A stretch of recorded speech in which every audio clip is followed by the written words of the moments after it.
दोस्तों, अगर आप कक्षा 10वीं में पढ़ते हैं तो इस तरह का प्रश्न एग्जाम में देखने के लिए आपको जरूर मिलेगा, क्योंकि इस तरह का प्रश्न एग्जाम में 4 नंबर का आता है। तो मेरी उन बच्चों से हाथ जोड़ के विनती है जो क्लास 10th में पढ़ते हैं, वो इस वीडियो को पूरा देखें। जो इस वीडियो को देखना नहीं चाहता वो अपना समय खराब ना करे। ठीक है, तो आइए दोस्तों इस प्रश्न को हल करते हैं। दोस्तों, जैसे कि मैंने आपसे कहा था, इस तरह का प्रश्न एग्जाम में 4 नंबर का आता है। तो आप इस प्रश्न को अच्छे से समझिए। देखिए, लिखा हुआ है, ऐसी दो संख्या ज्ञात कीजिए जिनका योगफल 27 और गुणनफल 182 हो। वेरी वेरी मोस्ट इंपोर्टेंट है ये वाला प्रश्न। देखिए कैसे इसको हल करेंगे। सबसे पहले यहाँ पे लिखेंगे हल,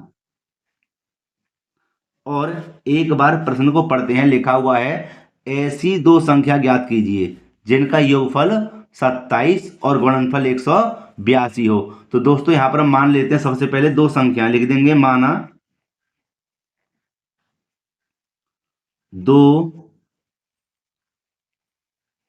संख्याएं x और y हैं। ठीक है, अब देखो, अब समझेंगे इसको प्रश्न के अनुसार। तो यहां लिख देंगे प्रश्नानुसार। देखिए कि यह कहता है जिनका योगफल 27, इनका योगफल 27 किसका? संख्याओं का। तो देखिए दोस्तों, संख्या हमारे पास x और y, इन दोनों का योगफल कितना है? 27 है। यहां पर हो गया हमारा समीकरण नंबर 1। और आगे पढ़ लेते। आगे कहता है कि गुणनफल 182 हो। गुणनफल लिख देंगे यहां पर, गुणनफल कितना हो? 182 हो। तो यहां पर गुणनफल हमारा क्या हो जाएगा? x गुणा y, माने गुणनफल कितना है? 182 है। तो x और y का कर देंगे गुणा। यहां लिख देंगे एक्स वाई बराबर 182। ठीक है, यह इसे मान लेते हैं हम समीकरण नंबर 2।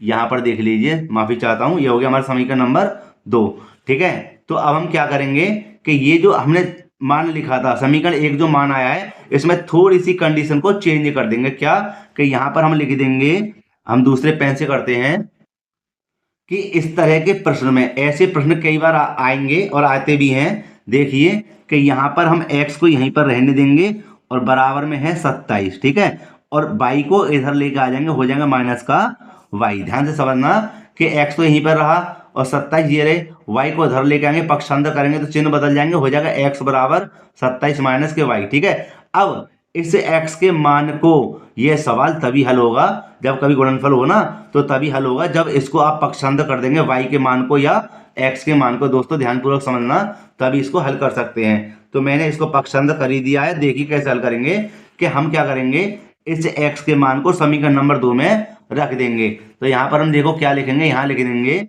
कि x का मान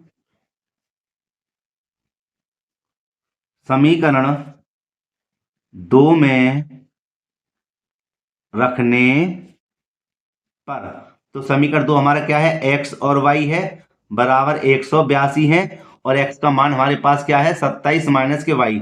तो x के स्थान पे लिख देंगे 27 माइनस के y, लिख दिया x के स्थान पर, और कोष्टक बंद है, और यहाँ पर क्या है? y। ध्यान से समझना, x के स्थान पे 27 माइनस के y लिख दिया, ये रहा 27 माइनस के y, और y हमारा ये रहा, और आगे हमारा क्या है? आगे हमारा 182। ठीक है, अब देखिए कैसे इसको सरल करेंगे, कि y की इधर गुणा करिए, ये हो जाएगा आपका 27y, माइनस का y की y में गुणा करें, क्या हो जाएगा? y स्क्वायर बराबर 182। ठीक है, अब देखिए कि अब हम क्या करेंगे, इनको कभी भी ये माइनस का आ जाए तो कोशिश करें आप कि ये बराबर से इधर आ जाए और चिन्ह बदल जाए, क्योंकि इस तरह के प्रश्न में आपको गुणनखंड करने आसान हो जाएंगे। तो हम जब इसको इधर लेके आएंगे तो क्या हो जाएगा? y स्क्वायर, और जब इसके मान को इधर लेके आएंगे तो हो जाएंगे माइनस के 27y, और किसके पास लेके आए थे? प्लस के 182 के पास। तो इधर क्या रह गया, जब ये दोनों मान इधर आ गए तो इधर रह गया बराबर 0। तो इस बराबर को हम यहाँ पर लिख देते हैं। ठीक है, अब देखिए आगे कि अब हम क्या करेंगे कि 182 के गुणनखंड ऐसे करेंगे कि माइनस के 27 आ जाएं। 182 के गुणनखंड ऐसे करेंगे, फैक्टर ऐसे करेंगे कि कितने आ जाए माइनस के 27y आ जाए। तो देखिए दोस्तों इसको अलग से हल करते हैं। यहाँ देख लेते हैं इसको अलग से दोस्तों। यहाँ पर है हमारे 182 और इसके हमें फैक्टर करने हैं। ठीक है, देखिए 2 से कट जाएगा कि 2 निम 18, 2 एकम 2। ठीक है, अब यह कट जाएगा किससे, वैसे 13 सत्ते 91 होते हैं, तो 13 सत्ते 91, 7 एकम 7, कट गया पूरा पूरा।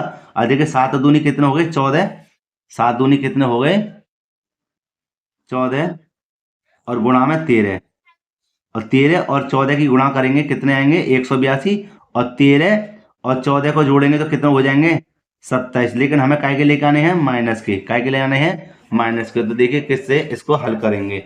यहाँ लिख देंगे हम क्या कि वाई स्क्वायर माइनस के, यहाँ लिख देंगे माइनस के 14y और माइनस के लिख देंगे 13y, है ना, और प्लस के 182 बराबर 0, क्योंकि 13 मतलब 14 और 13 कितने हो गए माइनस के 27 हो गए। ठीक है, और यह देखिए इसके भाग कितने थे 3 थे, और मैंने 4 भागों में इसको बांट दिया। जब बट गए तो मैंने क्या करा 2 ले ली मैंने कॉमन।